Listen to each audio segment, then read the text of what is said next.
Assalamualaikum, kami daripada K2T7 iaitu di mana nama syarikat kami ialah Syarikat Timeless Senja Berhad. Berikut adalah nama ahli kumpulan kami iaitu saya, Nur Hikmah binti Sudin, Nur Rehana Khairunisa, Wu Sinyi, Shazmita Chandru, Nur Adawiyatul Arifah, Tazkira Syuhada, Nur Shasha binti Adam, Kaneshwari Karnan, Nur Fatihah binti Esa dan Muhammad Ashraf bin Rosdi. Assalamualaikum dan selamat sejahtera. Saya akan menerangkan ringkasan eksekutif syarikat kami. Syarikat kami dikenali sebagai Timeliner Senja Berhad yang telah menjalankan perniagaan sandwich. Syarikat kami terdiri daripada 10 orang ahli pekerja yang mempunyai semangat yang tinggi dalam bidang perniagaan. Sumber kewangan yang didapati oleh syarikat kami untuk menjalankan perniagaan ini ialah terdiri daripada simpanan semua ahli syarikat kami. Selain itu, syarikat kami telah menawarkan harga yang kompetitif berdasarkan kepada kos bahan mentah bagi produk kami. Tambahan pula, kami telah mensasarkan semua lapisan masyarakat tanpa mengira pelbagai peringkat umur serta kaum untuk menjadi sasaran pasaran kami. Hal ini kerana produk kami dihasilkan dengan bahan mentah yang sihat untuk dimakan dan memperkayakan vitamin, karbohidrat dan protein. Syarikat Timeless Senja Berhad telah ditubuh pada 1 November 2020 merupakan jenis Senja Berhad. Syarikat ini memasarkan roti sandwich yang sedap dan enak dengan harga yang berpatutan dan boleh dimakan oleh semua orang. Kini golongan muda yang sibuk bekerja mencari makanan yang mudah dibawa ke mana sahaja dan produk ini mempunyai bahan yang berkualiti dan dibungkus dengan bersih. Dalam carta organisasi, pengarah Wu Sinyi, Timbalan Pengarah Muhammad Ashraf bin Rosdi, Setiausaha Shazmita Anak Perempuan Chandru, Bendahari Nur Fatihah binti Esa, Pengarah Sumber Manusia Nur Shasha binti Adam, Pengarah Pemasaran Tazkira Syuhada binti Muhammad, Pengarah Akaun Nur Rehana Khairunisa binti Muhammad Asri, Pengurus Sumber Manusia Kaneshwari Anak Perempuan Karnan, Pengurus Akaun Nur Hikmah binti Sudin, Pengurus Pemasaran Nurul Aidiawatul Arifah binti Muhammad Syauqi. Peranan jawatan setiap ahli, pengarah membantu dalam mewujudkan dan membina hubungan yang baik antara pekerja-pekerja. Ia berupaya memimpin pekerja bawahan dalam aktiviti yang dianjurkan. Timbalan pengarah bertanggungjawab untuk menentukan, berkomunikasi dan melaksanakan hala tuju strategik syarikat. Setiausaha bertanggungjawab kepada pengurus besar dalam bidang pengurusan dan pentadbiran. Bendahari bertanggungjawab ke atas segala bentuk kewangan jawatankuasa. Pengarah sumber manusia bertanggungjawab dalam hal ehwal yang berkaitan dengan jabatan dan memberi arahan terus kepada staf di bawah bahagian atau jabatannya tentang sesuatu tugasan. Pengurus sumber manusia menarik calon yang layak untuk memohon pekerjaan. Pemilihan akan dibuat melalui permohonan yang telah dihantar melalui iklan jawatan kosong. Pengarah akaun memastikan bahawa perancangan yang dilakukan oleh syarikat akan tepat pada waktunya sesuai dengan anggaran dan mencapai objektif perniagaan.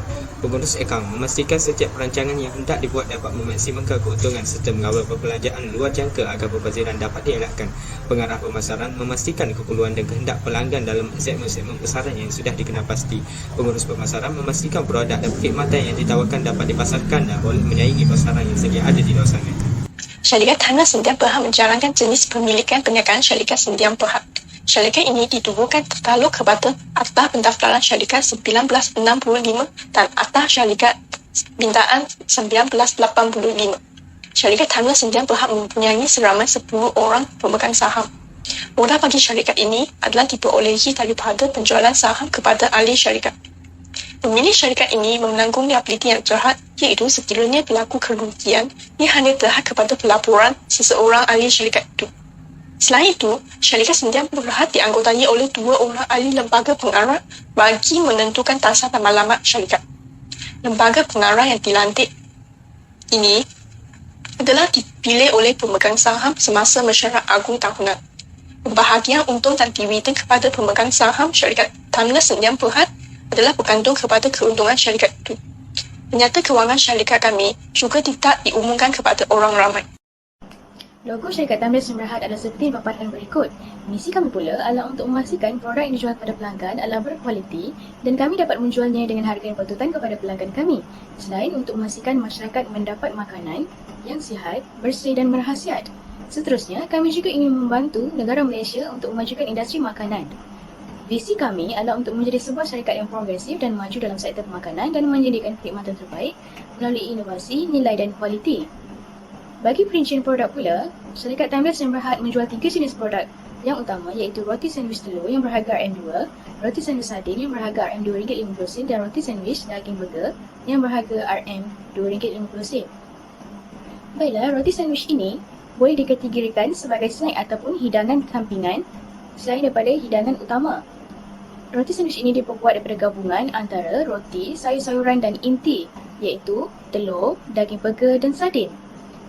Roti sandwich ini merupakan makanan yang ideal dan sangat berkhasiat. Oleh itu, syarikat Tumbler Sdn Bhd membuat keputusan untuk menjualnya kepada pelanggan kami.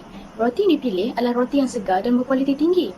Ia juga tidak mudah hancur dan roti sandwich kami mempunyai ukuran yang standard dan dipotong mengikut ukuran tersebut. Saya ingin membincangkan tentang SWOT. Yang pertama ialah strength. Itu syarikat kami menawarkan harga yang berpatutan kepada pelanggan. Yang kedua ialah produk kami mempunyai rasa yang berlainan dengan produk-produk yang lain. Yang dari segi weakness ialah produk kami merupakan produk yang tidak tahan lama dan cepat basi. Yang kedua ialah syarikat kami merupakan syarikat baru dalam pasaran. Jadi kami kurang pengalaman dalam perniagaan. Yang ketiga ialah opportunity, itu peluang. Syarikat kami meraih pelanggan dari pelbagai jenis segmen dengan menawarkan harga yang berpatutan kepada pelanggan. Yang kedua ialah syarikat kami berpotensi mendapat peluang pasaran yang tinggi kerana keunikan yang ada dalam produk kami. Yang keempat ialah threat, ancaman. Syarikat kami mendapat ancaman dari segi taraf ekonomi. Hal ini kerana apabila kuasa beli pengguna menurun, maka permintaan terhadap produk kami turut terjejas. Yang kedua ialah persaingan dalam pasaran juga memberi ancaman yang terbesar untuk produk kami. Hal ini kerana produk kami terpaksa bersaing dengan produk-produk yang lain. Operasi perniagaan melibatkan banyak proses termasuk pemulihan bahan mentah, penghasilan produk, penjualan hasil produk, penerimaan tempahan dan penghantaran produk. Syarikat kami iaitu Tumbler Sdn Bhd memulakan operasi perniagaan roti sandwich dengan membeli bahan-bahan di pasaran seperti roti bonanza, gardenia, salad, telur, mayonis, tin, sardin, daging burger dan sebagainya.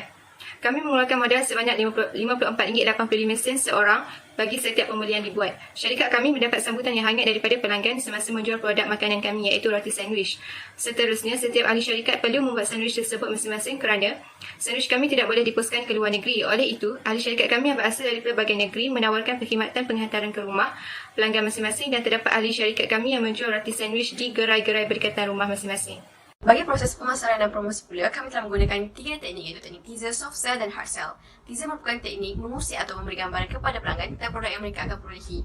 Kami telah memuat naik gambar di laman Facebook kami untuk beri gambaran kepada pelanggan tentang produk kami.